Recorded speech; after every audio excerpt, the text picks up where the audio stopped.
தடவியே பழக்கப்பட்ட அமெரிக்காவில் ஈழத்தமிழருக்கு எள்ளளவாக்கிலும் நன்மை கிடைக்குமா? வாங்க பேசலாம். வணக்கம் நேயர்களே, வாங்க பேசலாம் நிகழ்ச்சிக்கு உங்கள் அனைவரையும் அன்புடன் வரவேற்கிறோம். மத்திய தரைக்கடல் பகுதியிலே ஒரு போர் மேகம் சூழ்ந்துள்ளது. சிரியா மீது அமெரிக்கா போர் தொடுப்பதற்கு தயாராகி வருகிறது. பிரிட்டன், துருக்கி உள்ளிட்ட நாடுகள் அவர்களுக்கு ஆதரவாக ஒரு பக்கம் நிற்கிறார்கள்.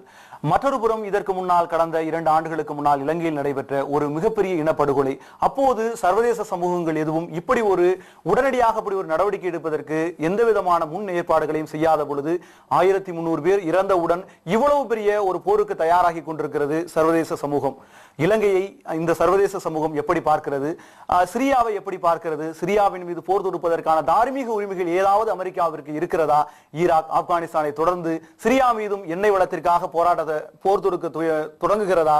இலங்கை மீது ஏன் இப்படி சர்வதேச சமூகம் கண்டுகொள்ளாமல் போனது உள்ளிட்ட பல்வேறு விஷயங்களை நம்மோடு விரிவாக விவாதிப்பதற்காக தமிழ் தேசிய விடுதலை இயக்கத்தினுடைய பொதுச் செயலாளர் தோழர் தியாக அவர்கள் நம்மோடு வந்திருக்கிறார். வணக்கம். அதே போன்று எழுத்தாளர் மற்றும் மனித உரிமை ஆர்வலர் மருத்துவர் திரு இனியன் இளங்கோ அவர்கள் நம்மோடு வந்திருக்கிறார். வணக்கம். அதே போன்று மே 17 இயக்கத்தை சேர்ந்த திரு அருள்முருகன் அவர்கள் நம்மோடு வந்திருக்கிறார். வணக்கம். அதே போன்று காங்கிரஸ் கட்சியை சேர்ந்த திரு அமெரிக்க நாராயணன் அவர்கள் நம்மோடு இணைய இருக்கிறார். இது குறித்து விரிவாக பார்ப்பதற்கு முன்னால் சிரியா மீது அமெரிக்கா போர் தொடுக்க தயாராகி கொண்டிருக்கிறது. இது குறித்த ஒரு செய்தி தொகுப்பை முதலில் பார்த்து அதன் பிறகு விவாதத்திற்கு செல்லலாம். கணக்கான அப்பாவி தமிழர்கள் மீது படுபாதகமான ஆயுதங்களை பிரயோகித்து 3.5 லட்சம் தமிழர்களின் உயிரை பறித்த கொடுங்கோலன் ராஜபக்சே மீது. திரு தியாக, தற்போது நவநீதம் பிள்ளையினுடைய அந்த இப்போது இலங்கையில் இருக்கிறார். அவர் இலங்கையிலே அந்த பார்வையிடுகிறார். இதற்கு முன்னதாக நாம் சிரியா பிரச்சனைக்கு போவதற்கு முன்னதாக தற்போது நவநீதன் பிள்ளையினுடைய இந்த அங்கு சென்றிருக்கக்கூடிய இந்த விஷயம் ஏதேனும் ஒரு முன்னேற்றத்தை ஏற்படுத்துவதற்கான வாய்ப்பு இருக்கிறதா? இல்ல, முதல் செய்தி என்னன்னா, அவர்களே அது ஒரு முன்னேற்றத்தை ஏற்படுத்தும் என்ற நம்பிக்கையோடு போகல. ஏன்னா அவர்கள் தொடக்கத்திலிருந்து ஐநா மனித உரிமை ஆணையர் என்ற முறையில் 2009 மே கடைசியில் அவர்கள் தான் சிறப்பு கூட்டத்தை கூட்டினாங்க. அப்போது அவர்கள் வெளியிட்ட அறிக்கையிலேயே நடந்த போர்க்குற்றங்கள் குறித்து நூரம்பெர்க் போன்ற ஒரு விசாரணை நடத்தப்பட வேண்டும் என்று அந்த அறிக்கையிலையும் அவங்க சொல்லியிருந்தாங்க. ஆனால் உண்மையில் அந்த மனித உரிமை ஆணைய கூட்டத்தில் அது போன்ற எந்த தீர்மானம் நிறைவேற்றப்படவில்லை. அந்த மாதிரி எந்த முயற்சியும் இல்லை. சிங்கள அரசுக்கு சங்கடமளிக்கும் என்று கருதப்பட்ட ஒரு தீர்மானம் தோற்கடிக்கப்பட்டது. சிங்கள அரசை பாராட்டுகிற தீர்மானம் நிறைவேற்றப்பட்டது. அதற்கு பிறகு ஐநா பொதுச் செயலர் அமர்த்திய 3 குழு அறிக்கை வந்ததற்கு பிறகு, லண்டன் சேனல் 4 சான்றுகள் வந்ததற்கு பிறகு, டப்ளின் தீர்ப்பு வந்ததற்கு பிறகு, பல்வேறு உலக மனித உரிமை அமைப்புகள் எல்லாம் இந்த குற்றச்சாட்டுகளை வலுவாக சொன்னதற்கு பிறகு, இதே நவநீதன் பிள்ளை அவர்கள் சென்ற முறை மனித உரிமை மன்ற கூட்டத்தில் ஒரு அறிக்கை வைத்தார்கள். அதில் தெளிவாக உலகத் தமிழர்கள் கோரியுள்ளபடி, ஐநா அறிக்கை கூறியுள்ளபடி ஒரு தற்சார்புள்ள பன்னாட்டு புலனாய்வு நடத்தப்பட வேண்டும் என்று அந்த அறிக்கையில் மிக தெளிவாக சொல்லியிருந்தார்கள். ஆனால் அமெரிக்கா நிறைவேற்றிய தீர்மானத்தில் அப்படி எதுவும் இல்லை, அதற்கு ஆதரவாகவும் இல்லை. இப்ப அவர்களை பொறுத்த வரைக்கும் அந்த தீர்மானத்தில் கண்டுள்ளபடி இலங்கை அரசுக்கு அறிவுரை சொல்லுவதற்கு மனித உரிமை ஆணையருக்கு உரிமை இருக்கிறது. அது இலங்கை அரசின் ஒப்புதலோடு என்று இந்தியா கொண்டு வந்த திருத்தம் ஒரு பக்கம் இருக்கு. ஒரு மனித உரிமை ஆணையர் என்ற முறையில் நிலவரங்களை நேரில் பார்த்து மனித உரிமை மன்ற கூட்டம் செப்டம்பரில் நடக்கும்போது அறிக்கை அளிப்பதற்காகத்தான் அவர் போயிருக்கிறார். அதை அமெரிக்க முயற்சிகளோடு தொடர்புபடுத்த வேண்டிய தேவையில்லை. ஏன்னா அவர்கள் தொடக்கத்திலிருந்து மிக தெளிவான ஒரு நிலைப்பாடு, போர்க்குற்றம் குறித்து விசாரணை நடத்தப்பட வேண்டும் என்று முதல்ல சொன்னவங்க அவங்க தான். இப்ப அவங்க நேரடியாக அதை போய் பார்க்கிறாங்க, தமிழ் மக்களுடைய துயரத்தை பார்க்கிறார்கள். அதன் மீது அவங்களுக்கு இருக்கிற அதிகாரம் எல்லாமே என்னன்னா, திரும்ப மனித உரிமை மன்றத்தில் தான் பார்த்த செய்திகளின் அடிப்படையில் ஒரு அறிக்கையை கொடுக்க போறாங்க. ராஜபக்சேயை சந்தித்து இதற்கு உங்களுடைய விளக்கம் என்ன என்று கேட்டு அவர் விளக்கத்தை சேர்த்து அவங்க அறிக்கையை கொடுக்க போறாங்க. அது தனி. அமெரிக்கா எடுத்துக்கொண்டிருக்கிற முயற்சிகள் என்பது வேறு. தொடர்ந்து பேசலாம். திரு அமெரிக்க நாராயணன், வணக்கம். தற்போது நவநீதன் பிள்ளையினுடைய இந்த இலங்கைக்கு சென்றிருக்கக்கூடிய இந்த பயணம் என்பது ஏதேனும் ஒரு வகையில் ஒரு முன்னேற்றத்தை ஏற்படுத்துவதற்கான வாய்ப்பு இருக்கிறதா? இலங்கையில் இருக்கக்கூடிய தமிழர்களுக்கு ஒரு விடிவை ஏற்படுத்துவதற்கான வாய்ப்புகள் ஒரு காங்கிரஸ் கட்சியை சேர்ந்தவர்கள் என்ற வகையில் உங்களுடைய பார்வை இதில் எப்படி இருக்கிறது?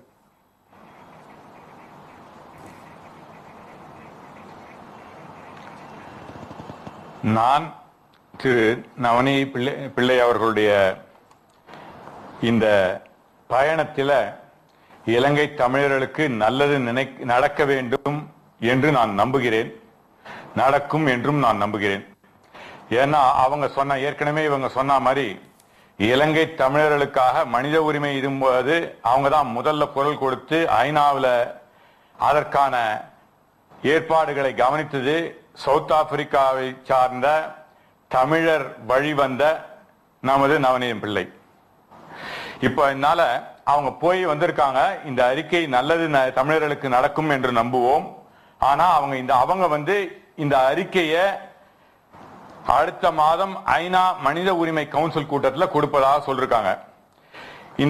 இன்னைக்கு நான் பேப்பர்ல படிக்கச்சே சொல்லிருக்காங்க, தனது ஒரு வார சுற்றுப்பயணத்தின் போது இலங்கை அதிபர் ராஜபக்சே மற்றும் அரசியல் தலைவர்கள், மனித உரிமை ஆர்வலர்கள், மூத்த நீதிபதிகள் உள்ளிட்ட அனைவர்களையும் சந்தித்து பேசியிருப்பதாகவும் சொல்கிறாங்க.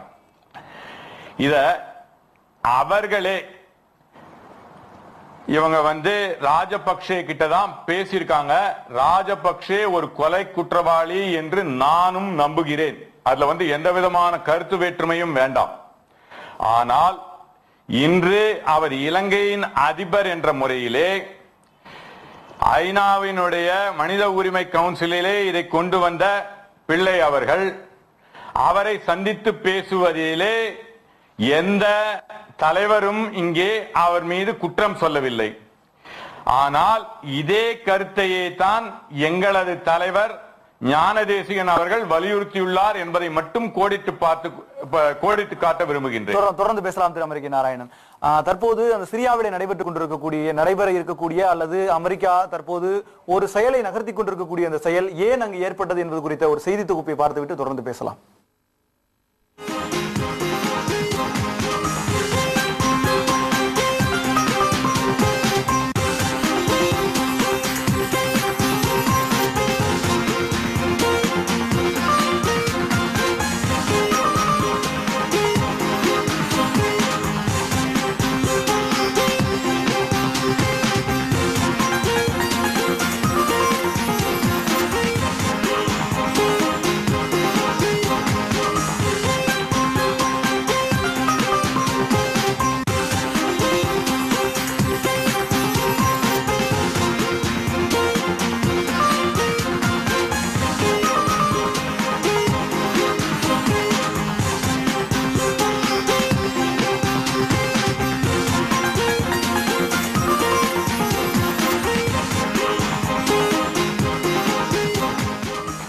திரு இனியன் இளங்கோ, தற்போது சிரியா விவகாரம் தற்போது அமெரிக்கா போர் தொடுப்பதற்கு அதற்கான ஆயத்த வேலைகளை தொடங்கி இருக்கிறது. அதற்கான ஆதரவை கோரியிருக்கிறது ஐநா உள்ளிட்ட அல்லது அங்க இருக்கக்கூடிய அவருடைய ஆதரவு நாடுகள் இப்ப இந்த போரை தொடங்கி இருக்கிறார்கள். 1300 பேர் அந்த நாட்டினுடைய ராணுவம் கொன்றுவிட்டது என்றவுடன் இந்த அளவிற்கு இந்த விஷயம் பெரிய அளவிற்கு பேசப்படக்கூடிய விஷயம். 1.5 லட்சத்திற்கும் மேற்பட்ட தமிழர்கள் கொல்லப்பட்ட பொழுது ஏன் இந்த அளவிற்கு பூதாகரமாக இந்த விஷயம் வெடிக்கவில்லை?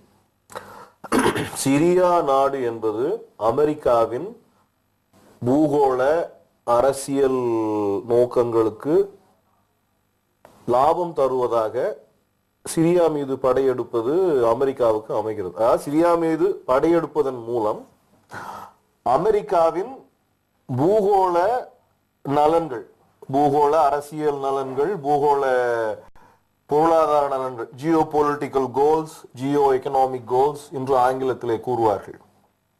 இப்படி அமெரிக்கா நாட்டின் பூகோள அரசியல் லாபங்களுக்கு பலன் தருவதாக சிரியாவின் மீது நடத்தக்கூடிய படையெடுப்பு அமைவதால் இந்த காரணத்தை காட்டி சிரியா மீது படையெடுக்க அமெரிக்க அரசு மற்றும் அமெரிக்க அரசின் நண்பர்களாக இருக்கக்கூடிய மேற்கத்திய அரசுகள் சில துடிக்கின்றன. ஆனால் இதைவிட அதிகமான இனப்படுகொலை நடந்த தமிழ் ஈழத்திலோ அல்லது மற்ற நாடுகளிலோ இதே வகையான ஒரு அவசியத்தை படையெடுத்து அங்கு மனித படுகொலை, இனப்படுகொலை நடப்பதை தடுக்க ஈழத்திலே தமிழ் மக்கள் 3.5 லட்சத்திற்கும் மேலாக படுகொலை செய்யப்பட்ட போது இதே அவசரத்தை, அக்கறையை அமெரிக்காவோ வேறு எந்த நாடுகளோ காட்டவில்லை. காரணம் என்னவென்றால் இலங்கை அமெரிக்காவின் பூகோள அரசியல் லாபங்களுக்கு இலங்கை மீது படையெடுப்பது லாபகரமாக இல்லை. சிரியாவிலே எண்ணெய் வளம் இருக்கிறது. சிரியா ஈரான் நாட்டின் நேச நாடாக இருக்கிறது. ஆகவே சிரியாவை கைப்பற்றுவது ஈரானை பலவீனப்படுத்தும். ஈரான் அமெரிக்காவின் எதிரி நாடாக கருதப்படுகிறது. அது மட்டுமல்லாமல் சிரியாவை கைப்பற்றுவது இஸ்ரேல் நாட்டின் பாதுகாப்பை பலப்படுத்தும். இஸ்ரேல் நாடு என்பது அமெரிக்காவின் நேச நாடாக இருக்கிறது. அது மட்டும் இல்லாமல் இன்னும் வளைகுடா நாடுகளில் உள்ள எண்ணெய் வளங்களை இன்னும் எளிதாக சுரண்டலாம். இப்படி பல்வேறு பூகோள அரசியல் மற்றும் பூகோள பொருளாதார லாபங்களுக்காக சிரியாவின் மீது படையெடுப்பது அமெரிக்க பொருளாதார, அமெரிக்க பூகோள அரசியல் நலன்களுக்கு லாபம் தருவதாக சிரியா மீது படையெடுப்பது அமைகிறது. ஆனால் இலங்கை மீது படையெடுப்பது அமெரிக்காவுக்கு லாபம் தருவதாக இல்லை. தொடர்ந்து பேசலாம். திரு அருள்முருகன், தற்போது சிரிய பிரச்சனையும் இலங்கை பிரச்சனையும் ஒன்றுக்கு ஒன்று தொடர்பு இல்லை என்றாலும் கூட இரண்டு பிரச்சனைகளிலும் ஒரு விஷயம் மையமாக இருக்கிறது. இந்த விஷயத்தில் சர்வதேச சமூகம் என்பது இவ்வளவு துரிதமாக நடவடிக்கையில் ஈடுபட்டிருந்த எடுக்க துணிகிற பொழுதும் இலங்கை விவகாரத்தில் அப்படி எடுக்கவில்லை என்கிற ஒரு குற்றச்சாட்டு இருக்கிறது. இந்த இரண்டு விஷயத்தையும் நீங்கள் எப்படி பார்க்கிறீர்கள்? ஒன்று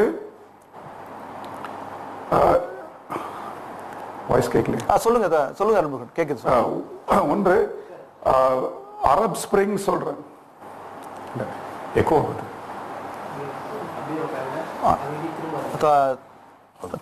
தொடர்ந்து பேசலாம் நம்ம. திரு தியாகு, இதே விஷயம் தான் திரும்ப உங்களிடம் வருவேன். தற்போது இந்த சிறிய பிரச்சனை தான் நமக்கு இந்த பிரச்சனையை போய் பேசுவதற்கான ஒரு தளமாக அமைத்து கொடுத்திருக்கிறது. இந்த சிறிய பிரச்சனையும் ஈழ பிரச்சனையும் ஒன்றுக்கொன்று தொடர்புடையதா அல்லது வேறுபட்ட ஒன்றா? சிறிய சிக்கல் சிறிய சிக்கல் என்று ஒன்று என்னன்னா, அரபு வசந்தத்தின் ஒரு கூறாக அரபு நாடுகளில் இதுகாரம் நடைபெற்று வந்த சர்வாதிகார ஆட்சிகளுக்கு எதிரான ஒரு மக்கள் எழுச்சி டுனீஷியாவில் ஆரம்பித்து எகிப்தினுடைய தகீர் சதுக்கத்தில் மிக பெருமளவில் நடந்து முபாரக்கை வீழ்த்தியது. அப்புறம் லிபியாவுக்கு பரவியது, மீண்டும் சிரியாவுக்கு பரவி இருக்கிறது. அமெரிக்க தாக்குதலை நாம் எந்த விதத்திலும் நியாயப்படுத்தவோ ஏற்றுக்கொள்ளவோ இல்லை. ஆனால் மறுபக்கத்தில் சிரியாவில் இப்போது ஆண்டு கொண்டிருக்கிற ஃபசார் அல் ஆசாத், இவருடைய தகப்பனார் இதுக்கு முந்தைய ஆட்சி செய்த ஹஃபேஸ் அல் ஆசாத், இவர்கள் பாத்திஸ்ட் கட்சியினுடைய ஒரு குழுவை சேர்ந்தவர்கள். சோசியல் பாசிஸ்டுகள், அதாவது பெயரளவில் சோசியலிஸ்டுகள், நடைமுறையில் பாசிஸ்டுகள். இவர்கள் இஸ்ரேலிய எதிர்ப்பில் தீவிரம் காட்டியதை காட்டிலும் பாலத்தீனர்களை ஒழித்து கட்டுவதிலும் பாலத்தீனர்களுக்குள் பிளவுகளை உண்டு பண்ணுவதிலும் பாலத்தீன விடுதலை அமைப்பினுடைய தலைவர் யாசர் அராஃபத்தையே ஒழித்து கட்டுவதற்கு ஒரு குழுவை தயாரித்ததிலும் பங்கு பெற்றவர்கள். எதையெல்லாம் மறந்துடவே முடியாது. நாம் தங்கள் உள்நாட்டில் எந்த ஜனநாயக உரிமையும் அனுமதிக்காதவர்கள், கம்யூனிஸ்ட் கட்சி உறுப்பினர் என்றாலே சுட்டு தள்ளக்கூடியவர்கள். அப்படிப்பட்ட ஒரு கொடிய ஆட்சி தான் இந்த ஆசாதினுடைய ஆட்சி. ஹஃபேஸ் அல் ஆசாத் இருந்த காலத்தில் சிரியாவினுடைய தலைநகரத்தில் இருந்த மிகப்பெரிய பாலத்தீன அகதி முகாம்கள் மீது ஒரு பெரிய இராணுவ தாக்குதலை ஷப்ரில்லா ஷாட்டிலாங்கிற அந்த முகாம்கள் மீது நடத்தியதெல்லாம் மறக்க முடியாத செய்தி.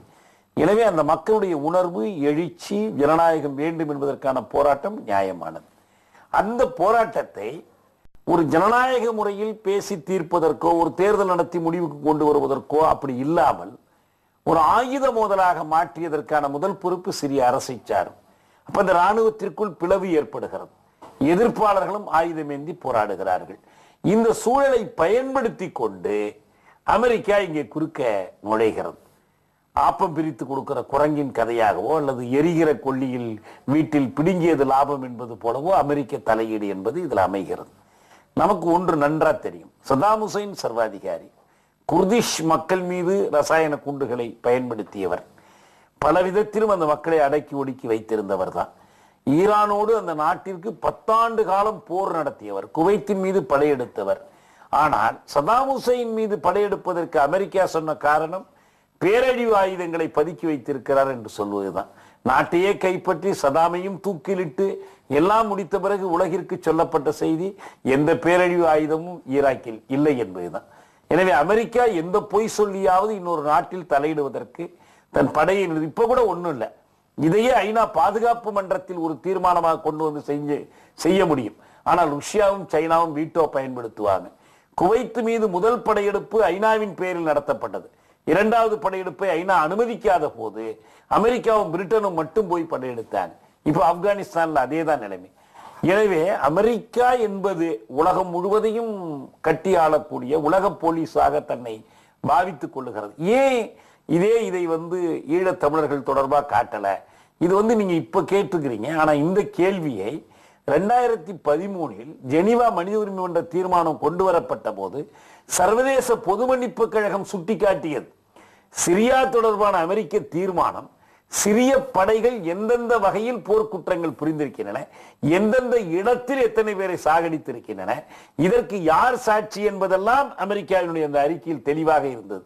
ஆனால் ஈழம் பற்றி வருகிற பொழுது மட்டும் சேனல் 4 பற்றியோ ஐநா மூவர் குழு அறிக்கையை பற்றியோ அதே அமெரிக்க அரசினுடைய அயலுறவுத்துறை அறிக்கையை பற்றியோ எதையுமே சொல்லாமல் ராஜபக்சே தனக்குத்தானே அமைத்துக் கொண்ட நல்லிணக்க ஆணையத்தை மட்டும்தான் அமெரிக்கா நம்பி அதை மட்டும்தான் அந்த தீர்மானத்திற்குள்ளே கொண்டு வந்தது.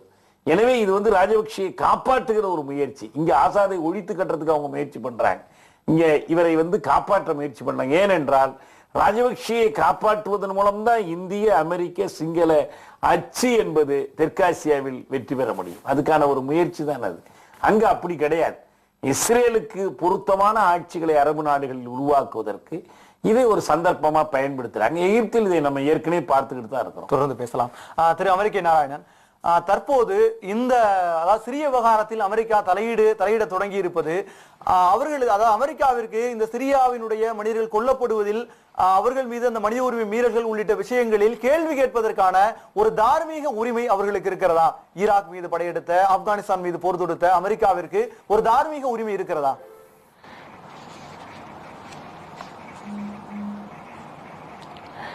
அமெரிக்காவுக்கு நிச்சயமாக தார்மீக உரிமை இல்லை என்பது நாம் அனைவரும் ஒத்துக்கொள்ளக்கூடியது. நான் எனக்கு முன் பேசிய 2 பேருடைய கருத்துல நான் ஒத்து போறேன்.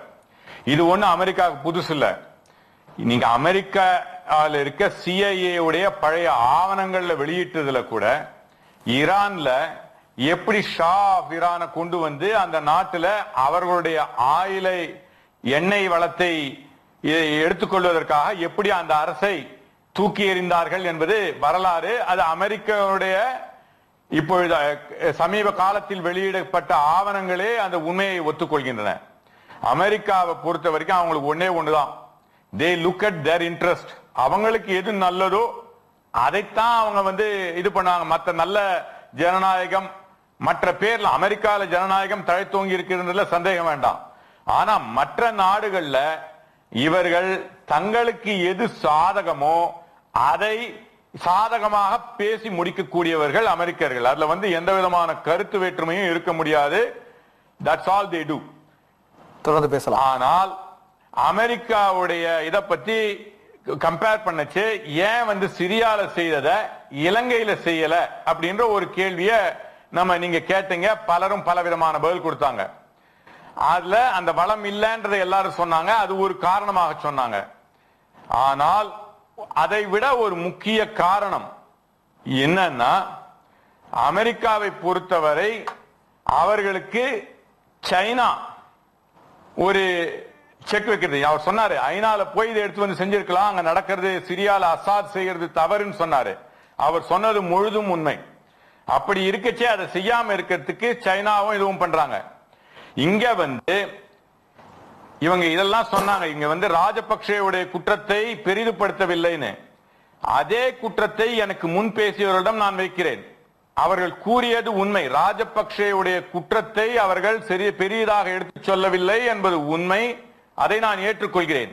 ஆனால் அதே ஐநாவுடைய அறிக்கை LTTE பிரபாகரன் அவர்களும் LTTEயும் எப்படி அங்குள்ள இலங்கை தமிழர்களையும் இலங்கை குழந்தைகளையும் தற்காப்பு ஆயுதமாக பயன்படுத்தினார்கள், அப்படி குழந்தைகளை எப்படி தன்னுடைய ஆயுதப்படையிலே அவருடைய பெற்றோர்களை அனுமதி இல்லாமல் சிறு குழந்தைகளை சேர்த்தார்கள் என்பதையும் ஐநா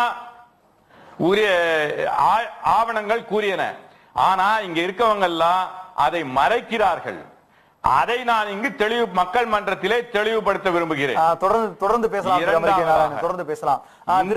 பொறுத்தவரை அங்கு செல்லாததற்கு தொடர்ந்து பேசலாம். திரு அருள்முருகன், தற்போது அமெரிக்கா சிரியா மீது படையெடுப்பதற்கு தயாராக இருக்கிறது. இன்னொரு பக்கம் இலங்கை விவகாரம். இந்த இரண்டு விவகாரத்தையும் இன்னும் உங்களிடமும் அந்த கேள்விதான் கேட்கிறேன். இந்த இரண்டு விவகாரத்திற்கும் சர்வதேச சமூகம் இலங்கை விவகாரத்திலே இந்த அளவிற்கு அக்கறை காட்டாத பொழுது தற்போது சிறிய விவகாரத்திலே இவ்வளவு அக்கறை காட்டுகிறது. இந்த இரண்டு விவகாரமும் வெறும் ஒட்டுமொத்த உலகமும் அமெரிக்காவினுடைய பொருளாதாரத்தை பாதுகாப்பதற்கும் அல்லது அமெரிக்காவினுடைய நலனை பாதுகாப்பதற்கும் மட்டும்தான் சர்வதேச சமூகம் செயல்படுகிறதா? கண்டிப்பாக. ஒரு ஸ்ட்ரக்சரல் ஜெனசைட் அப்படின்றது முகாம்களாக பிரிந்திருக்கிறது. இந்த சமூகம் முகாம்களாக பிரிந்திருக்கிறது. ஒரு பக்கம் தெற்காசிய நாடுகளை சார்ந்த ஒரு ரவுடியின் கீழ் காங்கிரஸ்கார் சொன்னார் இல்லைங்களா, நாங்க எல்டிடியை பத்தி பிளேம் பண்ணிட்டு ஒரு பான் முடிச்சுட்டு போனார் இல்லையா, ஒரு ஜெனசைடு கண்ட்ரியை சப்போர்ட் பண்ண ஒரு நாடாக தான் தெற்காசியனுடைய ரவுடியாக இந்தியா இருக்கிறது. உலகத்தினுடைய ரவுடியாக அமெரிக்கா இருக்கிறது. இந்த முகாம்களுக்குள் வரக்கூடிய சிக்கல் வந்தால் மட்டும்தான், முரண்பாடுகள் வரும் பட்சத்தில் மட்டுமே அதனுடைய தீர்வை அமெரிக்காவின் கை ஓங்குகிற இடத்தில் அது செய்கிறது. இந்தியாவும் அமெரிக்காவும் நேச நாடுகளாக மாறிய பிறகு, குறிப்பாக 1991க்கு பிறகு இந்தியாவினுடைய பொருளாதாரம் தாராளமயமாக்கல் அல்லது தனியார் மயமாக்கலின் கீழ் உலக பொது வர்த்தக கழகத்தினுடைய செயல் திட்டங்களை இங்க நிகழ்த்தி கொண்டிருக்கிற காலகட்டத்தில் அமெரிக்காவினுடைய செயலை இந்தியா செய்கிறது, இந்தியாவினுடைய செயலை அமெரிக்கா ஆதரிக்கிறது. ஆகவே ஒரு மிகப்பெரிய ஸ்ட்ரக்சரல் ஜெனசைடுன்னு சொல்லக்கூடிய கட்டமைக்கப்பட்ட ஒரு இனப்படுகொலையை ஈழத்தில் நிகழ்த்தியது அமெரிக்கா, இந்திய, சீனா.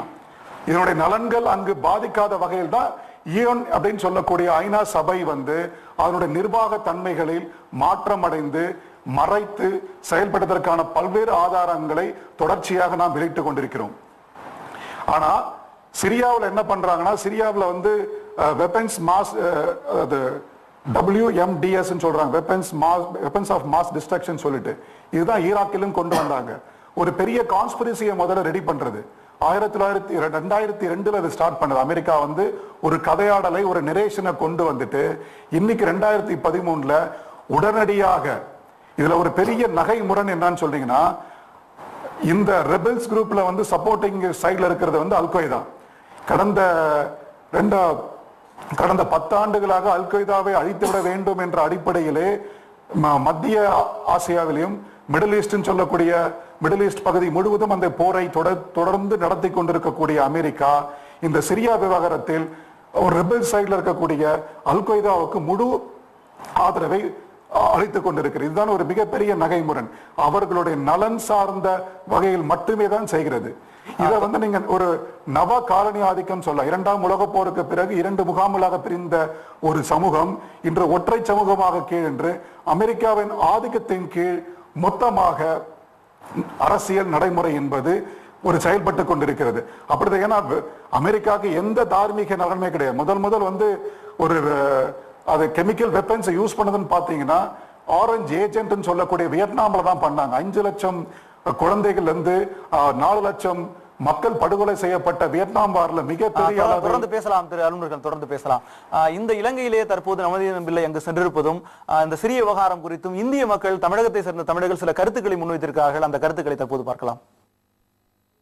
இதுல உலக நாடுகளுடைய தலையீடு என்பது எப்படி இருக்கலாம் அப்படின்னு நினைச்சீங்கன்னா, ஐநா சபையின் மூலமாக தலையிடலாம். அரசியல் தலையீடுகளாக இது இருக்க வேண்டும். அரசியல் தலையீடுகள்னு சொன்னா பொருளாதார தடை விதிக்கலாம், ஏற்றுமதி இறக்குமதியை தடை செய்யலாம், தூதரக உறவுகளை தடை செய்யலாம். அந்த அளவில் அதை உலக நாடுகள் அதை அணுகலாமே தவிர, அதை விடுத்து நேரடியாக அமெரிக்கா சொல்வது போல ஒரு இராணுவ நடவடிக்கை என்பது கடுமையான சூழ்நிலையில ஏற்படுத்தும். அமெரிக்காவுக்கும் யோசிச்சு பார்த்தோம்னா, ஈழத்துல 1000 பேர் 10 லட்சம் பேர் ஒரு ஆண்டு காலகட்டத்திற்குள்ள கொல்லப்பட்ட போது தலையிடாத அமெரிக்க அரசாங்கம் இதுல மட்டும் ஆர்வம் காட்ட வேண்டிய அவசியம் என்னன்னு பாத்தீங்கன்னா, அங்க இருக்கக்கூடிய எண்ணெய் வளம் தான் அவங்களுடைய நோக்கம். அங்க ஜனநாயகத்தை காப்பது என்பது அமெரிக்காவுடைய நோக்கமே கிடையாது.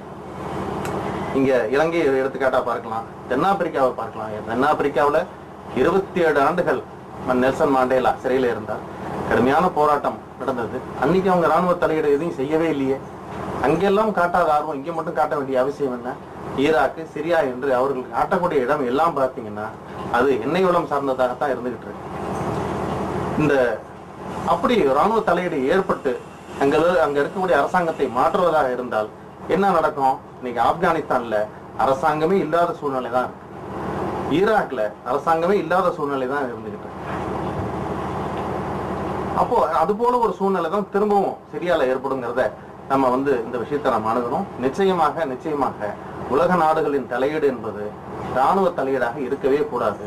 அது அரசியல் தலையீடாக, அரசியல் நெருக்கடிகள் மூலமாக இந்த ஜனநாயகத்தினுடைய போராட்டத்தை நாம் ஆதரிக்கலாமே தவிர நிச்சயமாக ராணுவ தலையீடாக அது இருக்கக்கூடாது. வாங்க பேசலாம். ஒரு சிறிய இடைவேளைக்கு பிறகு தொடரும். தொழிலாளர்கள் எந்த வகையில் பாதிக்கப்படுகிறார்கள்?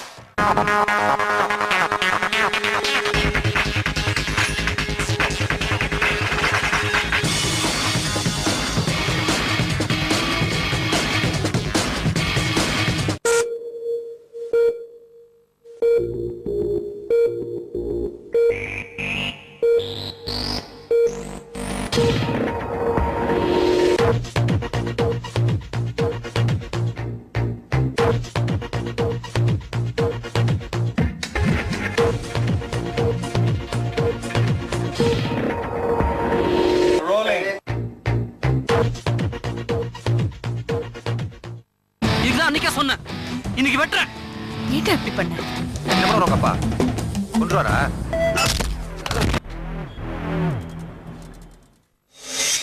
Jack Villa Phase 1 Not for sale, just ₹700 per square feet only. நமது அன்றாட தேவைகளை மனதில் வைத்துக் கொண்டு உருவாக்கப்பட உள்ள ஜாக் வில்லா டவுன்ஷிப் நீண்ட கால பயணத்திற்கு ஒரு நண்பனாகும், நமது சந்ததிக்கு ஒரு சொத்தாகும். Jack Villa Phase 1 Plot for sale, just ₹700 per square feet only. Jack Villa, மகிழ்ச்சியின் ஆரம்பம் உங்கள் உள்ளங்களில் மட்டுமல்ல, நிச்சயம் இல்லங்களில். தொழிலாளர்கள் எந்த வகையில் பாதிக்கப்படுகிறார்கள்?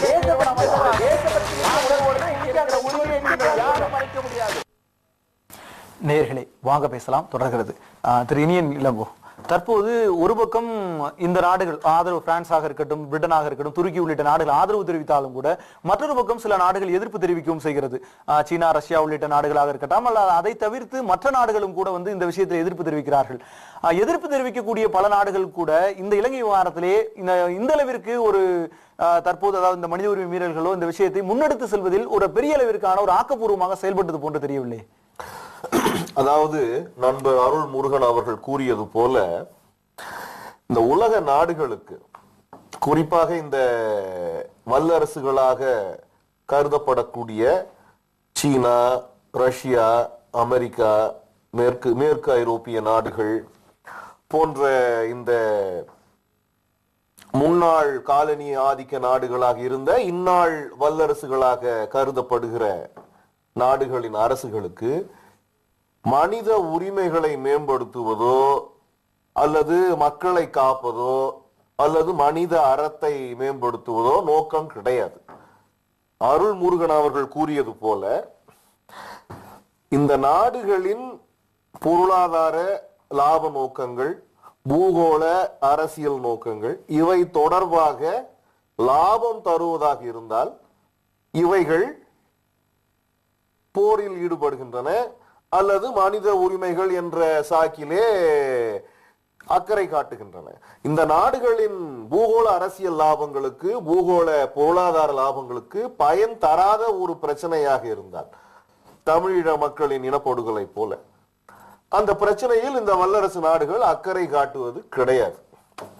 இப்போது சிரியாவிலே சிரியா மீது படையெடுப்பது அமெரிக்க நாட்டின் பூகோள அரசியல் நலன்களுக்கு, அமெரிக்க நாட்டின் பூகோள பொருளாதார நோக்கங்களுக்கு பயன் தருவதாக இருக்கிறது. ஆகவே சிரியா நாட்டின் மீது படையெடுப்பது அமெரிக்காவுக்கு லாபத்தை தருகிறது.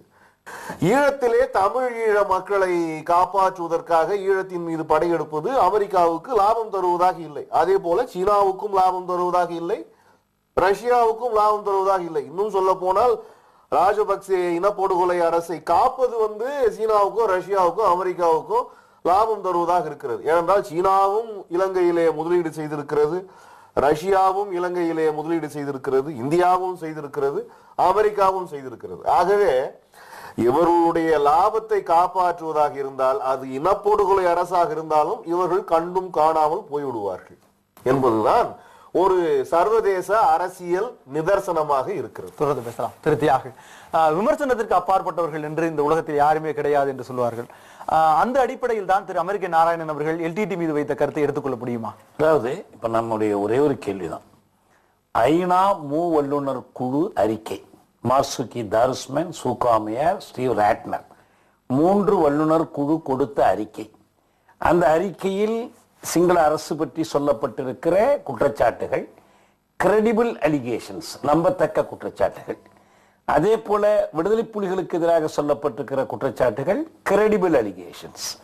சர்வதேச சட்டங்களை இவர்கள் இன்னென்ன வகையில் மீறி இருக்கிறார்கள், இவர்கள் இன்னென்ன வகையில் மீறி இருக்கிறார்கள். இது வெளிப்படையானது. இப்ப தமிழ்நாட்டில் அதை தமிழில் மொழிபெயர்த்து புத்தகமாக வெளியிட்டிருக்கிறோம். எந்த பகுதியையும் நீக்கிவிட்டு வெளியிடவில்லை, எடிட் செய்து வெளியிடவில்லை, முழுமையாக வெளியிட்டிருக்கிறோம்.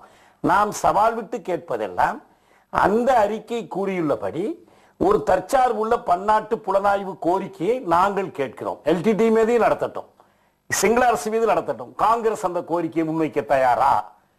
இந்திய அரசு முன்வைக்க தயாரா? எல்டிடி தரப்புல ஒரு தெளிவு சொல்லியிருக்காங்க, டிஜிடி சார்பில் சொல்லியிருக்கிறாங்க. ஒரு ஆளும் இனப்படுகொலை அரசினுடைய நடவடிக்கைகளையும் அதற்கு எதிராக மக்களுக்கு கேடயமாக நின்று போரிடுகிற ஒரு படையினுடைய தவறுகளையும், தவறு இல்லைன்னு யாரும் சொல்லல, ரெண்டையும் சமப்படுத்த முடியாது. தென்னாப்பிரிக்காவில் முதிர்ச்சி பெற்ற நெல்சன் மண்டேலாவின் தலைமையில் போரிட்ட ஆப்பிரிக்க தேசிய காங்கிரஸ் அது போர்க்குற்றங்களை புரிந்திருக்கிறது என்று அதனுடைய தலைவர் மண்டேலாவே ஒப்புக்கொண்டார். தன்னுடைய மனைவி மீதே அந்த குற்றச்சாட்டு உண்டு என்று அவர் சொன்னார். வின்னி மண்டேலா மீதே உண்டு என்று சொன்னார். பாலத்தீன விடுதலை அமைப்புகள் பலவற்றின் மீது இந்த குற்றச்சாட்டுகள் உண்டு. ஒரு ஆயுத போராட்ட இயக்கங்கள் செய்யக்கூடிய தவறுகளை யாரும் மறைக்கவோ இல்லை, நியாயப்படுத்தவில்லை, விளக்க மட்டும்தான் முற்படுகிறோம். இப்ப நம்முடைய கேள்வி அல்ல, அந்த குழந்தைகள் ஏன் வந்தாங்க? பாரிஸ் கம்யூன்ல குழந்தைகளையும் பெண்களையும் போரில் ஈடுபடுத்துகிறார்கள் குற்றஞ்சாட்டிய போது மார்க்ஸ் அதற்கு பதில் சொன்னார், நீங்கள் எங்கள் பெண்களையும் குழந்தைகளையும் தாக்குவதால் அவர்களும் போரிட வேண்டிய கட்டாயம் ஏற்பட்டிருக்கிறது, அதற்கு நீங்கள் தான் பொறுப்பு என்று சொன்னார்.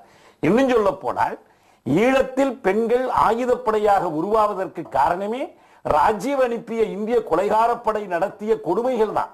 அதை எதிர்த்துதான் இந்த பெண்கள் ஆயுதம் ஏந்தினார்கள், அதுவரை இல்லை. அந்த முறையில் பார்க்கிற பொழுது நாங்கள் தயார். ஐநா மூவல்லுநர் குழு அறிக்கையின் மீது தற்சார்புள்ள பன்னாட்டு புலனாய்வு நடத்து, ராஜபக்சே மீது நடத்து, பிரபாகரன் மீதும் நடத்து, விடுதலை புலிகளின் மீதான குற்றச்சாட்டை விசாரி. இந்த கோரிக்கையை நாங்கள் தமிழீழ ஆதரவாளர்கள் தெளிவா முன்வைக்கிறோம். காங்கிரஸ் போய் கேட்கட்டும், அதே கோரிக்கை கேட்குமா? திரு அமெரிக்க நாராயணன், திரு தியாக அவர்கள் பல கேள்விகளை முன்வைத்திருக்கிறார்கள். 2 பேர் மேலேயும் ஒரு சர்வதேச விசாரணை நடத்துவதற்கு நாங்கள் ஒத்துக்கொள்கிறோம், தயாராக இருக்கிறோம் என்று. அதை நடத்துவதற்கும் அதை சொல்வதற்கும் இந்திய அரசுக்கும் காங்கிரஸ் கட்சிக்கும் அதை சொல்வதற்கான அதாவது அந்த தைரியம் இருக்கா என்கிற ஒரு கேள்வியை கேட்டிருக்கிறார். அப்படி ஒரு கேள்வியை இந்தியாவால் கேட்க முடியுமா?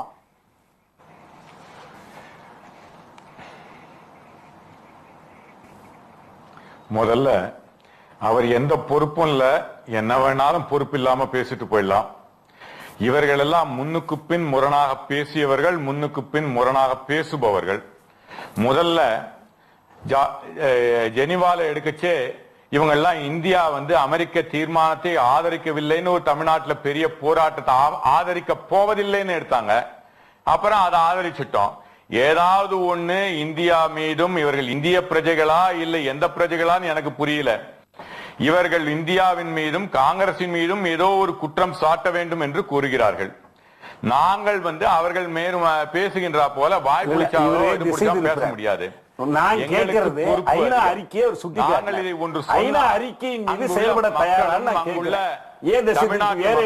இலங்கை தமிழர்களும் நமது தமிழர்களும் எப்படி அஃபெக்ட் ஆவாங்கன்றதை நான் சிந்திச்சு பார்க்கணும். இரண்டாவதாக இவர்கள் பேசினா இது பல பேர் உண்மையை மறைக்கிறாங்க. அங்க தமிழை ஆட்சி மொழியாக கொண்டு வந்ததே எங்களது ராஜீவ்காந்தி அவர்கள் கொண்டு வந்த இந்த 13வது, அது வரைக்கும் ஒரு லிங்க் லாங்குவேஜா இருக்கு. தமிழுக்கு தமிழ் தமிழ் என்று பேசுபவர்கள்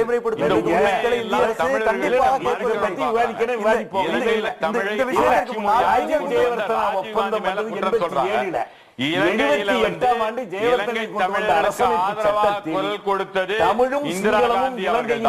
அவர்களும் காங்கிரஸை சேர்ந்தவர்கள். போய் போட்டு அந்த மக்களுக்கு உதவி செய்ய வேண்டும், தமிழ் மக்களுக்கு உதவி செய்ய வேண்டும் என்றது ராஜீவ் காந்தி தான். இல்ல, இந்த பிரச்சனை ஒன்றை திசை திருப்ப கூடாது. ஒத்துக்கொண்டது கேள்வி நேரடியான கேள்வி. திரு அமெரிக்க நாராயணன் அங்கு உண்மையிலே புலிகள் மீதான குற்றச்சாட்டுகளை சொன்னார். விசாரிக்க வரீங்களா? விசாரிக்க வர ஒத்துக்கொண்ட மாட்டேங்கிறார். பிறகு அதை நிறைவேற்ற முடியாததால இலங்கை அரசு கேட்டுக்கொண்டதும் நாம் இந்த பிரபாகரன் ஒத்துக்கொண்டதை நிறைவேற்றுவதற்காக அங்கு சென்றோம். அமெரிக்க நாராயணன் இந்த விவகாரத்தை குறித்து விவாதிக்கலாம். ஆனால் ரொம்ப எளிமையான ஒரு கேள்வி. நீங்கள் முன்வைத்தது விடுதலை புலிகள் குழந்தைகளையும் பெண்களையும் கேடயமாக பயன்படுத்தி அந்த போரில் ஈடுபட்டார்கள் என்பது அந்த அறிக்கை ஐநா கொடுத்த அறிக்கையிலே 2 பேரையும் சமமாக விசாரிப்பதற்கு தயாரா, அதை வலியுறுத்த காங்கிரஸ் கட்சி தயாரா என்பதுதான் திரு தியாக அவர்களுடைய கேள்வியாக இருக்கிறது. அதற்கு நேரடியான உங்களுடைய விளக்கம்.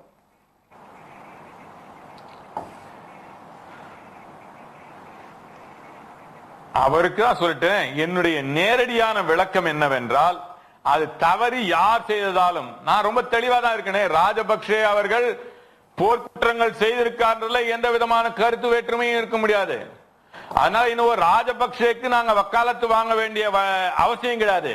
ஆனா இந்தியால இந்திய தலைவரையும் 48 தமிழர்களையும் கொன்றவர்களுக்கு இவர்கள் வக்காலத்து வாங்குகிறார்கள். அங்கு இலங்கை தமிழர்களான அமிர்தலிங்கம் போன்ற தலைவர்களை கொண்டவர்களுக்கு இவர் வாங்குகிறார்கள்.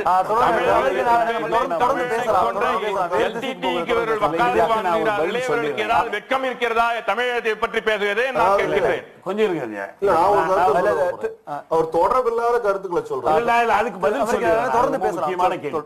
1991 மே 21 ராஜீவ் கொலை செய்யப்பட்ட நாள்.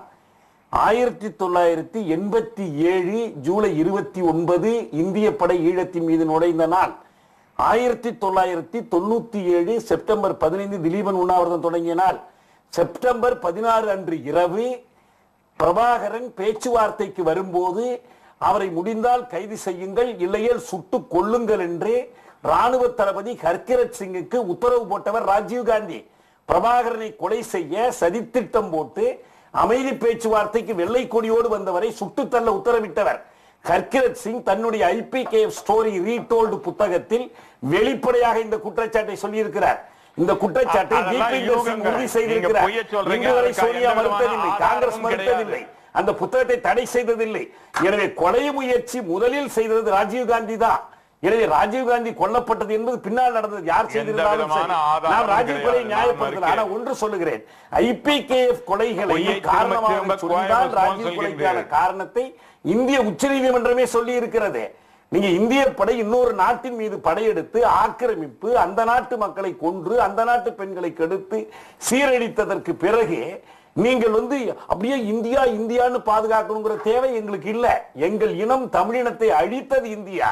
65 இந்திய எதிர்ப்பு போராட்டத்தின் போது எங்கள் 500 தமிழர்களை கொன்றது இந்தியா. எதுக்காக நாங்க போய் இந்தியாவை தூக்கி பிடிச்சிருக்கோம்? இலங்கைக்கு போயிடுங்க.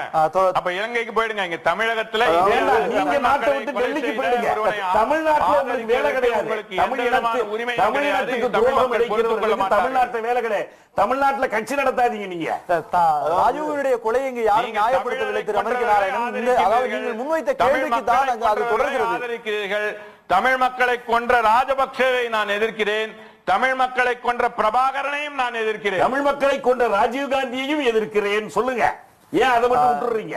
தொடர்ந்து பேசலாம். திரு அருள்முருகன், தற்போது இலங்கை விவகாரம் இன்னொரு பக்கம் இது வேறு திசைக்கு சென்று கொண்டிருக்கிறது. நீங்க சொல்லணும் சார். உங்களுக்கு ஒரு தமிழ் உணர்வு இருந்ததுன்னா உங்களுக்கு நீங்க அதை சொல்லணும். ஒரு இந்தி என்ற உணர்வு இருந்து உங்களுக்கு பேச்சு சுதந்திரத்தை கொடுத்திருக்குமே, அந்த உணர்வு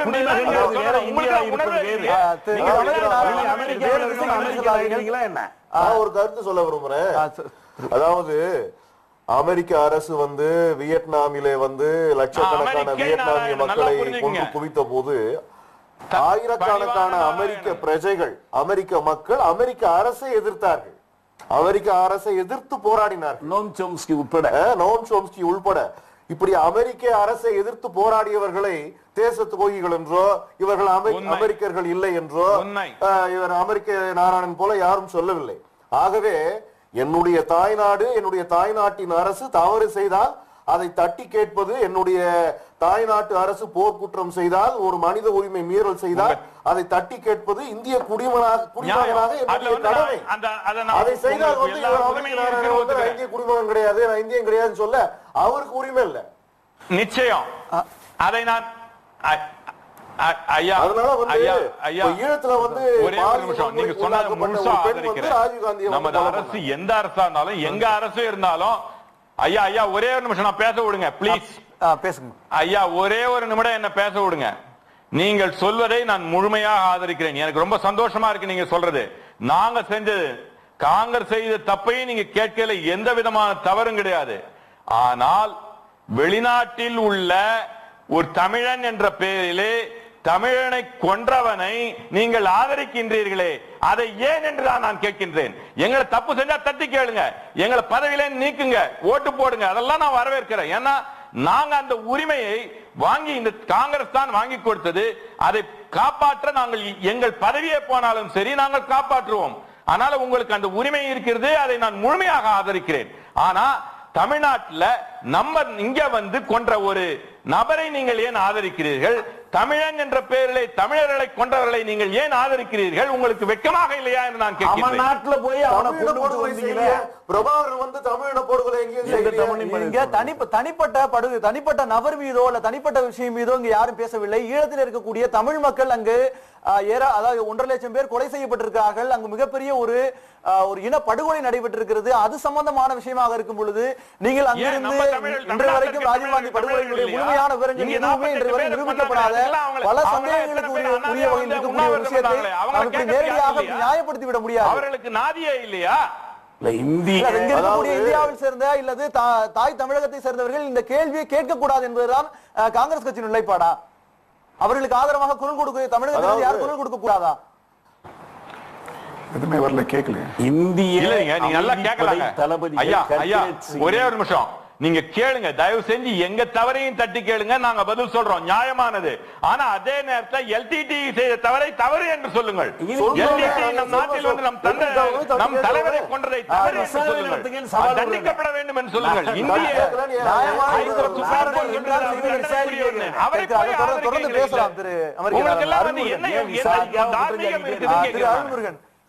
இந்த பிரச்சனையை பொறுத்த வரைக்கும் இன்றைக்கு எல்டிடியினுடைய அவர்களுடைய விதிமீறல் என்றும் ராஜபக்சேனுடைய விதிமீறல் என்றும் இது வேறு திசைக்கு சென்று கொண்டிருக்கிறது.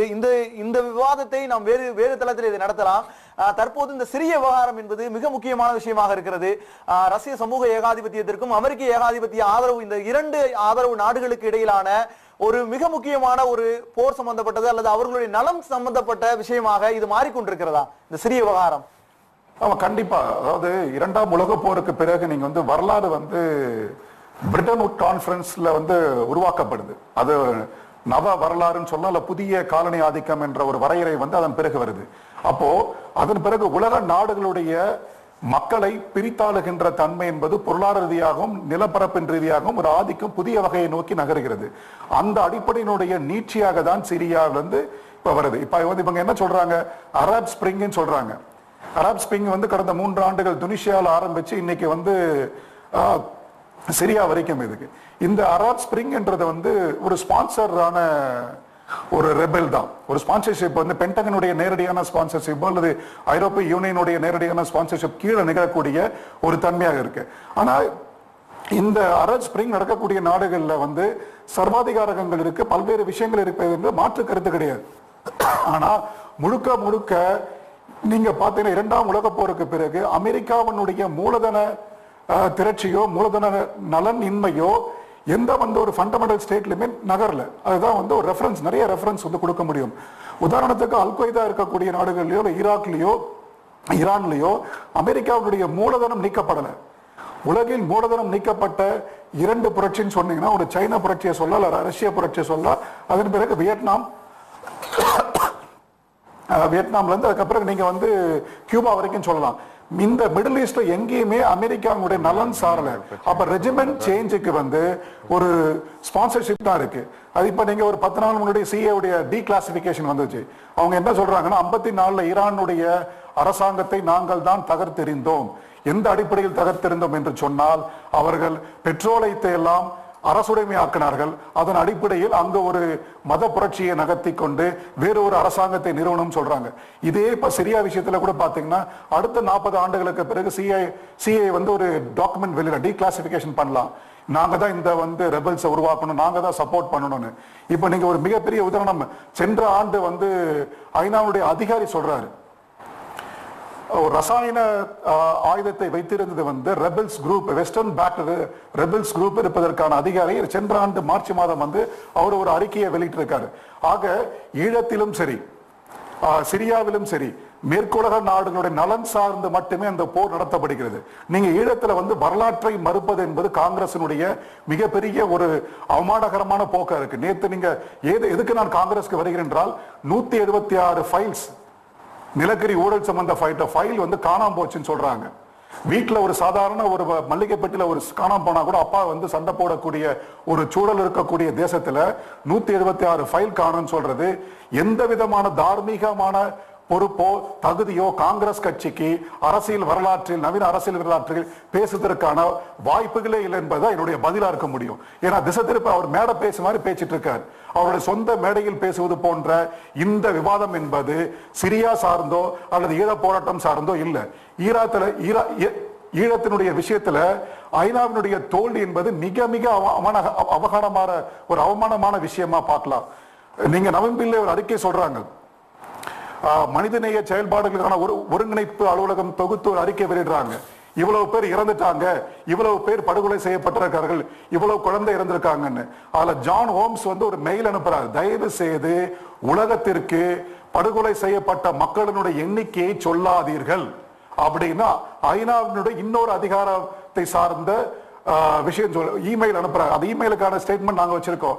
இதே விஷயத்தை பொதுச் செயலாளர் சொல்றாரு, பேங்கிங் மூன் வந்து டிக்ளேர் பண்றாரு, நீங்க வந்து மக்களிடம் உலக மக்களிடம் ஈழத்தில் நடந்த இனப்படுகொலையை சொல்லாதீர்கள் சொல்லும் போது இதனுடைய கான்ஸ்பிரசி வந்து அமெரிக்கா இந்தியா சார்ந்த மிகப்பெரிய இந்தியாவுடைய அதிகாரத்தை விஜய் நம்பியா இருக்காரு.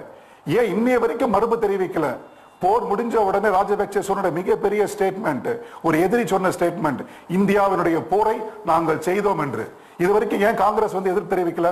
அப்ப Syria Congress sold out, completely Congress sold out. அதுதான் என்னுடைய நிலைப்பாட சொல்றேன். காங்கிரஸ் இனி தகுதி இழந்த ஒரு கட்சியாக தான் நாங்கள் பார்க்கிறோம். தொடர்ந்து பேசலாம் அருள்முருகன், தொடர்ந்து பேசலாம். திருப்தியாக இலங்கை விவகாரத்தை பொறுத்த வரைக்கும் ஐநா தோல்வியடைந்து விட்டது என்கிற கருத்தை தொடர்ந்து தமிழ் அமைப்புகள் இங்கு முன்வைத்துக் கொண்டே இருக்கிறது.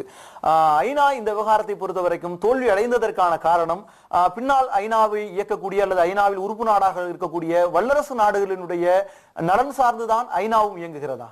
ஆமா, அதான் உண்மை. ஐநாவில் விருப்பம் சார்ந்த பல தீர்மானங்களை ஏற்றிக்கொள்ளலாம். ஆனா ஐநாவில் ஒரு காரியம் நடைமுறைப்படுத்தப்பட வேண்டும் என்றால் பாதுகாப்பு மன்றம் தீர்மானம் செய்யணும். பாதுகாப்பு மன்றத்தினுடைய நிரந்தர உறுப்பு நாடுகளாகிய 5 நாடுகளும் ஒரு மனதாக தீர்மானம் செய்யணும். ஒரு வல்லரசு அதை தடுக்க நினைத்தாலும் தடுத்து விட்டு போயிட முடியும். இதுவரை ஐநா பாதுகாப்பு மன்றம் ஈழம் தொடர்பாக எந்த முடிவும் எடுத்ததும் இல்லை, எந்த நடவடிக்கை எடுத்ததில்லை. இப்ப சூடான்ல எடுத்தாங்க, கொசாவாவில் எடுத்தாங்க, கிழக்கு தைமூர்ல எடுத்தாங்க, நமீபியாவில் எடுத்தாங்க. ஆனா ஈழம் தொடர்பாக எடுத்ததில்லை. ஏனென்றால் வல்லரசுகளின் புவிசார் அரசியலுக்கு ஈழத்தினுடைய உரிமை போராட்ட அரசியலும் ஒரு கோட்டில் சந்திக்கிற நிலை வரவே இல்லை. இந்தியாவுக்கும் அப்படித்தான், அமெரிக்காவுக்கும் அப்படித்தான், ருஷ்யா சீனா பாகிஸ்தானுக்கும் அப்படித்தான். அதனாலேயே அந்த போராட்டத்தை அவர்கள் அலட்சியப்படுத்தினார்கள். அந்த மக்கள் அழியும் போது வேடிக்கை பார்த்தார்கள். அதே நேரத்தில் ஐநாவுக்குள்ளேயே இருக்கக்கூடிய பல்வேறு அமைப்புகள், மனித உரிமை சார்புடைய அமைப்புகள், நேர்மையான அதிகாரிகள் இந்த உண்மையை வெளிக்கொண்டு வந்திருக்கிறாங்க. ஐநா இன்ன தவறு செய்திருக்கிறது என்பதை இப்ப நம்ம சில ஆதாரங்களை எல்லாம் அருள்முருகன் சொன்னார். ஹோம்ஸ் என்ன செய்ய, அதையெல்லாம் விட இன்னொன்று நான் உங்களுக்கு சொல்ல விரும்புறேன். என்ன சொல்ல விரும்புறேன்னா, அந்த மூவர் குழு அறிக்கையே ஐநா செயல்பட தவறியது. தனக்கு தெரிந்த உண்மைகளை வெளி உலகிற்கு சொல்லாமல் மறைத்து விட்டது. யார் சொல்ற? ஐநா அறிக்கை, ஐநா நியமித்த மூவர் குழு அறிக்கையே இதை சொல்லுகிறது. இந்த அமெரிக்கா குறித்து இன்னொன்றை நான் சொல்ல விரும்புறேன். அமெரிக்கா வந்து இதுக்கு செயல்படல, நடவடிக்கை எடுக்கல, பூசி மெழுகுது, அவ்வப்போது தானும் எதிராக இருப்பது போல காட்டிக்கொள்ளுது. இப்ப அண்மையில செப்டம்பர் 9ஆம் தேதி ஆக்லாண்ட்ல நடக்க இருக்கிற பசிபிக் ஆர்மி மேனேஜ்மெண்ட் செமினார்ல சிங்கள ராணுவ தளபதிகள் டயஸும் ரணசிங்கையும் கலந்து கொள்ளக்கூடாது என்று அமெரிக்கா அறிவித்திருக்கு. ஏன்னா இவர்கள் 2 பேரும் அந்த ஈழ போரில் ஈடுபட்டவர்கள், தமிழர்களுக்கு எதிரான படுகொலைகள் செய்தவர்கள் என்ற குற்றச்சாட்டுக்காரர். இது ஒரு பக்கம் செய்து, ஆனா இன்னொரு பக்கம் இது என்ன பண்ணுச்சுன்னா, கிரீன் பெரேஸ் என்று பச்சை தொப்பி படையினரை அனுப்பி புலிகளை எதிர்த்து போரிடுவதற்கு சிங்கள படைகளுக்கு பயிற்சி கொடுத்தது. இன்னும் சொல்ல போனால் யானையரவு வெற்றிக்கு பிறகு, புலிகள் வெற்றி பெற்றதற்கு பிறகு வெளிப்படையாக கொழும்பில் இருக்கிற அமெரிக்க தூதுவர் புலிகளை எச்சரித்தார். பழைய சிங்களப்படை இலங்கை படை என்று நினைத்து விடாதீர்கள், எங்களிடம் சிறப்பு பயிற்சி பெற்று சிறப்பு ஆயுதங்களோடு இருக்கிற படை, எனவே விரைவாக ஒரு சமரசத்திற்கு வந்து விடுங்கள், தொடர்ந்து போர் புரிந்து நீங்கள் இலங்கை படையை வெல்ல முடியாது. எச்சரித்தவர் யார்? அமெரிக்க தளபதி. அதான் நம்ம சொல்றோம், இந்த சிக்கலை அமெரிக்கா இந்தியா சிங்கள அச்சு கூட்டு செயல்பட்டு கொண்டிருக்கிறது. ஐநாவில் இதற்கு ஒரு தடை வரல. ஆனா எப்ப தடை வர முடியும்னா, இப்ப காமன்வெல்த் போன்ற சர்வதேச சந்திப்புகள் வருது. காமன்வெல்த்ல வீட்டோ பவர் யாருக்கும் கிடையாது. காமன்வெல்த்தினுடைய விதிமுறைகளை வேறு, உள்நாட்டு விவகாரத்தில் தலையிடாதன்னு சொல்ல முடியாது. வலிமை படைந்த தென்னாப்பிரிக்காவையே 31 ஆண்டுகள் 33 ஆண்டுகளுக்கு நீக்கி வைத்தது காமன்வெல்த். ஒருவரை தூக்கிலிட்டதற்காக நைஜீரியாவை நீக்கி வைத்தது. முஷாரப் ஆட்சிக்கு வந்ததற்காக பாகிஸ்தானை நீக்கி வைத்தது. இன்றைக்கு 54வது உறுப்பு நாடு பிஜியை நீக்கி வைத்திருக்கிறது. எனவே காமன்வெல்த்தை விட்டு இலங்கையை நீக்க வேண்டும் என்று முழங்கினால், ஐநாவில் இடம்பெற்றிருக்கிற நாடுகள் 54 நாடுகள் அதுல இருக்கு, மக்கள் தொகையில 1/3 பங்கு இருக்கு. இப்படி ஒவ்வொரு படிநிலையாக போனால் ஐநாவையும் நாம் அசைக்க முடியும், ஐநாவிலும் ஒரு மாற்றத்தை நாம் கொண்டு வர முடியும். உடனடி நடவடிக்கை என்ன என்பதை தமிழர்கள் புரிந்து கொள்ளணும். காமன்வெல்த்திலிருந்து இலங்கையை நீக்க வேண்டும். நீக்க முடியலன்னா கொழும்பில் அந்த மாநாட்டை நடத்தக்கூடாது. நவநீதம் பிள்ளை போவது ஐநா கடமையின் அடிப்படையில், மனித உரிமை ஆணையர் கண்காணிப்பு, ராஜபக்சேங்கிற தனிநபரிடம் நமக்கு ஒன்றும் தீட்டு இல்லை, சந்திக்கிறதோ கை கொடுக்கறத பத்தியோ. ஆனால் காமன்வெல்த் மாநாட்டில் கலந்து கொள்வது என்பது அடுத்த 2 ஆண்டுகளுக்கு ராஜபக்சேயை காமன்வெல்த்தினுடைய அவைத்தலைவராக மாற்றுகிற நடவடிக்கை. ரெண்டையும் சமப்படுத்தக்கூடாது. திரு அருள்முருகன், இறுதி கருத்தாக இதை பதிவு செய்யுங்கள். இன்றைக்கு சிரியாவில் ஒருவேளை அமெரிக்கா ஒரு போர் தொடுக்கும் பட்சத்தில், சிரியா மீது இப்படி ஒரு தாக்குதல் நடத்தப்படும் பட்சத்தில் சர்வதேச அளவில் இது என்ன மாதிரியான மாற்றங்களை உருவாக்கும்? உங்களுடைய இறுதி கருத்தா பதிவு செய்யுங்க. திரு அருள்முருகன், தற்போது அமெரிக்கா ஒருவேளை சிரியா மீது போர் தொடுப்பதற்கு தயாராகி போர் தொடுத்தால் சர்வதேச அளவில் இது என்ன மாதிரியான மாற்றங்களை உருவாக்கும், என்ன மாதிரியான பிரச்சனைகளை இந்தியாவிற்கும் உருவாக்கும்? இல்ல, இந்தியாவுக்கு மிகப்பெரிய பொருளாதார சுமை என்பது உருவாகக்கூடிய சூழல். ஏன்னா ஏற்கனவே கிட்டத்தட்ட 68 இருந்து 70 ரூபாய் வரைக்கும் டாலருடைய மதிப்பு என்பது, ரூபாயினுடைய மதிப்பு என்பது குறைந்து கொண்டிருக்கு. அது இன்னும் மேலும் சுமையாக மாறக்கூடிய சூழல் இருக்கு. ஆனா அதையெல்லாம் தாண்டின ஒரு விஷயம் என்றால், 2ஆம் உலகப் போர் திரும்ப திரும்ப நம்ம வரலாற்று தான் எடுக்க வேண்டிய கட்டாயம் இருக்கிறது. மனிதகுலத்திற்கு எதிராகவே சில நாடுகள் என்பது, அமெரிக்கா என்பது ஒரு ஏகாதிபத்திய நாடாகவும், அல்லது ரஷ்யா என்பது ஒரு போஸ்ட் சோவியத் ரஷ்யனுடைய 50-60களுக்கு பிறகு ஒரு ஏகாதிபத்திய நாடுகளாக உருவாக்க கொண்டு உலகை அச்சுறுத்தக்கூடிய சூழல் இருக்கு. ஏன்னா உலகத்துல ஜனநாயகத்திற்கான எந்த குரல் தன்மையும் நசுக்கப்படுகின்ற வேலை வருகின்ற போது மனிதகுலம் ஜனநாயகத்தின் போராட்டத்தின் மீது நம்பிக்கை வைக்க கொண்டு வீதிக்கு வர வேண்டிய கட்டாயம் இருக்கு. இன்னொரு விஷயத்தை நான் சேர்த்துக்கணும்னு ஆசைப்படுறேன்.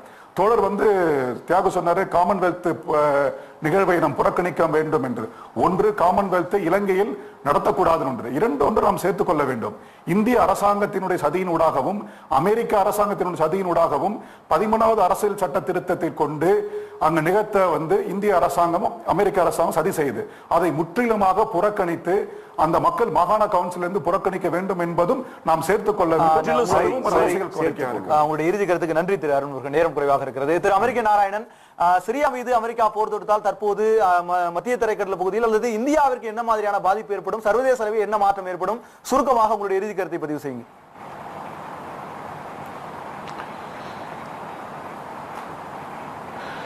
ரொம்ப சுருக்கமா சொல்லணும்னா, மற்றவங்க கருத்துக்கு மேல ஒண்ணு சொல்ல விரும்புறேன்.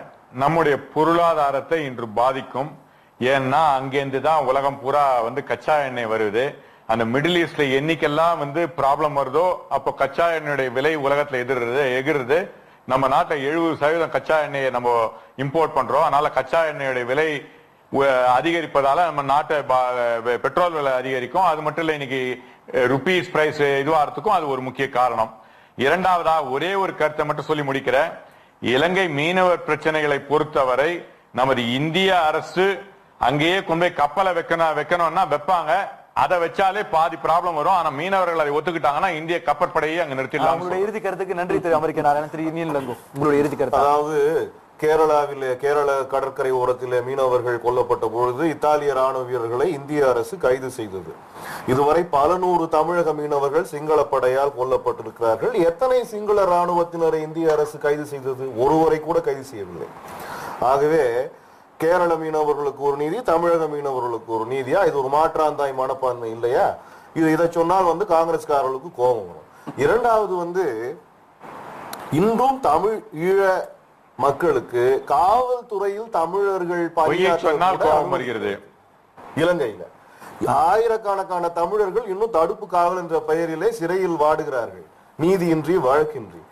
இதற்கெல்லாம் குரல் கொடுக்க நாதி இல்லை. இந்த இந்திய அரசோ காங்கிரஸ்காரர்களோ குரல் கொடுப்பதில்லை. சும்மா வந்து இவர்கள் ஈழத்தமிழர்களின் இழப்போடுகளை பற்றி கொடுக்கப்பட்ட செய்தியிலே 120 பேர் மட்டுமே இலங்கை சிறையில் இருப்பதாக சொல்கிறார். இவர் 1000 பேர் இருக்கிறதா போய் சொல்லிக்கிட்டு இருக்காரு. இல்லையா என்பதை தீர்மானிக்கிற இடத்தில் நாம் இல்லை. ஆனா அது இந்தியாவை பாதிக்கும் என்ற கருத்து இருக்கு பாருங்க. அதுக்கு என்ன காரணம்னா, ஒரு காற்றடித்தால் சரிந்து போகிற மண்மேடாக இந்திய பொருளாதாரம் உருவாக்கப்பட்டிருக்கு. இதுவே ஒரு மலைக்குன்றாக இருந்தால் புயல் அடித்தாலும் அதனால் சாயாது. வெறும் ஏற்றுமதி இறக்குமதி தொடர்பான இடைவெளியை மட்டுமே சார்ந்து ஒரு பொருளியல் இயங்கக்கூடாது. மக்களின் வாங்கும் திறன் மேம்பட்டிருக்கணும், தொழில்கள் மேம்பட்டிருக்கணும். மக்களுடைய வாழ்க்கை முழுவதையும் பாதித்து அவர்களை ஓட்டாண்டிகளாக்கிவிட்டு திருவோட்டில் யார் கூடுதலாக போடுவது என்ற ஒரு அரசியல் நடத்தி கொண்டிருப்பதால் தான் சிரியாவில் நடந்தால் கூட நமக்கு அது பாதிப்பை ஏற்படுத்துகிறது. இது நமக்கு ஒரு படிப்பினை. அந்த முறையில் நம்மை பொறுத்த வரைக்கும் சிரியா மீதான அமெரிக்க படையெடுப்பை எதிர்ப்போம். அதனுடைய இரட்டை நடந்து வீட்டுக்கு போயிட்டாருன்னா பெட்ரோலை உபயோகப்படுத்த மாட்டாரு. மக்கள் போராட்டத்தின் கையில் இருக்கிறது, ஜனநாயக சக்திகளின் கையில் இருக்கிறது. உலகம் அரசுகளால் மட்டும் ஆனதல்ல, போரிடும் மக்களாலும் ஆனது என்பதை நினைவு. நேயர்களே, சிரிய விவகாரம் என்பது இன்றைக்கு உலக அளவிலே மிக முக்கியமாக விவாதிக்கப்படக்கூடிய ஒரு விஷயமாக இருக்கிறது. சிரியாவின் மீது அமெரிக்கா போர் தொடுத்தால் பொருளாதார ரீதியாக என்ன பிரச்சனைகள் வரும் என்பதை தாண்டி உலகம் முழுவதும் ஏதேனும் ஒரு பகுதியில் ஏதேனும் ஒரு இடத்தில் போர் நடந்து கொண்டே இருக்க வேண்டும் என்று ஏகாதிபத்தியம் விரும்பிக் கொண்டே இருக்கிறது. ஆயுதம் இருக்கக்கூடிய நிறுவனங்களும் ஆயுதத்தை தயாரித்து விற்பனை செய்யக்கூடிய நாடுகளும் இதை தொடர்ந்து விரும்பிக் கொண்டிருக்கிறது. ஈராக்கிலே நடந்தது, வியட்நாமிலே நடந்தது, ஆப்கானிஸ்தான் நடந்தது. தொடர்ந்து இன்றைக்கு சிரியா, இன்னும் பல்வேறு நாடுகள் எப்போதாவது ஒரு இடத்தில் இது போன்ற போர் நடந்து கொண்டு இருக்க வேண்டும் என்று நம்புகிறது. இன்னொரு பக்கம் இந்தியா போன்ற நாடுகள் எங்கு போர் நடந்தாலும் பாதிக்கக்கூடிய நிலையில் ஒரு உலகமயமாக்கல் என்கிற விஷயத்தில் சிக்கிக் கொண்டிருக்கிறது. பொருளாதார ரீதியாக எங்கு என்ன ஒரு பங்குச்சந்தையாக இருக்கட்டும் அல்ல எந்த விஷயமாக இருக்கட்டும், ஏதேனும் ஒரு பகுதியில் பாதிக்கப்பட்டால் கூட சீட்டுக்கட்டு போல் சரியக்கூடிய அளவில் 3ஆம் நிலை நாடுகள் இருக்கிறது. இவையெல்லாம் ஒரு பொருளாதாரத்தை ஸ்திரத்தன்மையுடன் உள்நாட்டு உற்பத்தியை மேம்படுத்தி ஏற்றுமதியை அதிகப்படுத்தி உள்ளிட்ட இந்த பொருளாதார பிரச்சனைகளை தாண்டி போர் இல்லாத ஒரு சூழலை உருவாக்குவதற்கு ஐநா மன்றமும் சர்வதேச சமூகமும் செயல்பட வேண்டிய தேவையும் இந்த சூழலில் இருக்கிறது என்பதை இங்கு வந்து நம்மோடு விவாதித்த பல்வேறு நபர்களும் இது சம்பந்தமாக பல்வேறு கருத்துக்களை முன்வைத்திருக்கிறார்கள். நிகழ்ச்சியில் கலந்து கொண்டு பல்வேறு கருத்துக்களை முன்வைத்த திரு அமெரிக்க நாராயணன், திரு தியாக, திரு இனிய இளங்கோ, திரு அருள்முருகன் உள்ளிட்ட அனைவருக்கும்